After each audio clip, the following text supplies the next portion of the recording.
সন্তানের থেকে ঠিক যেরকম ব্যবহার আমরা আশা করি, ঠিক সেই রকম ব্যবহার কি আমরা নিজেদের সাথে নিজেদের জীবনে প্র্যাকটিস করে থাকি? যেমন ধরুন, নিজেকে সংযত রাখা, নিজের রাগকে নিয়ন্ত্রণ করা।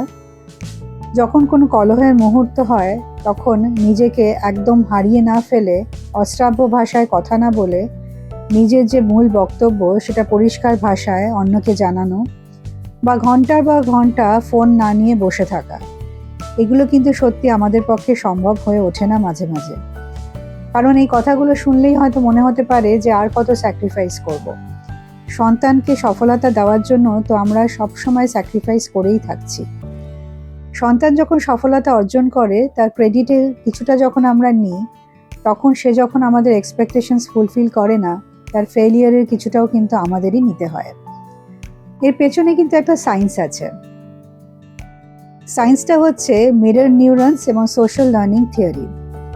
অ্যালবার্ট ব্যান্ডিউরা, একজন প্রখ্যাত সাইকোলজিস্ট, তিনি তার সোশ্যাল লার্নিং থিওরিতে বলেছেন, বাচ্চারা যতটা না শুনে শেখে, তার থেকে অনেক অনেক বেশি ভ্যালিউজ, অ্যাটিটিউড এবং ব্যবহার শেখে আপনাকে দেখে।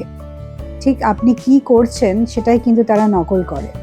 তারা যখন আপনার কোনো আচরণ দেখে, তখন তাদের মিরর নিউরনসগুলো সক্রিয় হয়ে যায় এবং অজান্তেই কিন্তু তারা আপনাকে নকল করতে থাকে। তাই সন্তানের আজকের ব্যবহার কিন্তু অনেকটাই আপনার লাইফস্টাইল।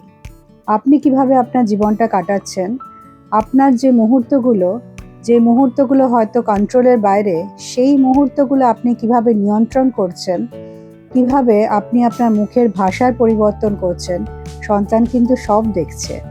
এবং এটাই সায়েন্স, এবং সন্তান দেখে আপনাকে নকল করছে।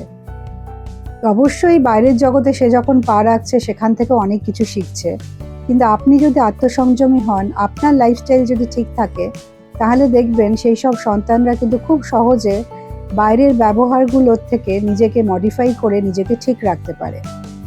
তাই এরপর থেকে যদি সম্ভব হয়, আমরা যদি সন্তানকে বদলাবার চেষ্টার থেকে যদি নিজেকে একটু বদলাই, তাহলে হয়তো মনে হয় প্যারেন্টিংটা অনেক অনেক বেশি ইজিয়ার হয়ে যাবে।